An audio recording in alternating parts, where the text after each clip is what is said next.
එක වැටිවලට බෙදිලා වැසියෝ රන්දුනේ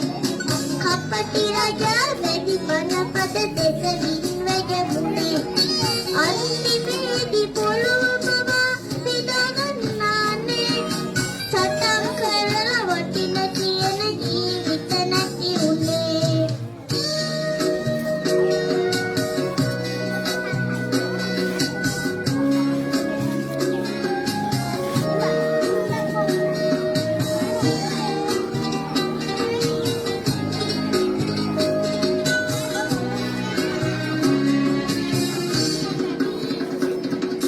ලෝකෙ පුරා ආරංචිය ගිය විට පැතිරිලා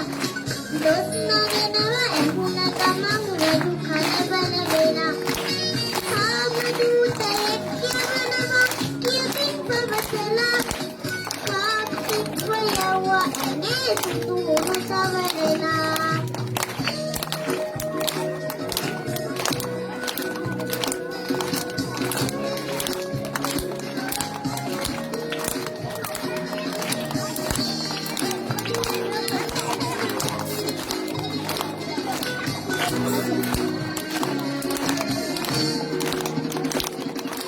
හරදියේ කුඩේ අරගෙන තාම පොඩියවන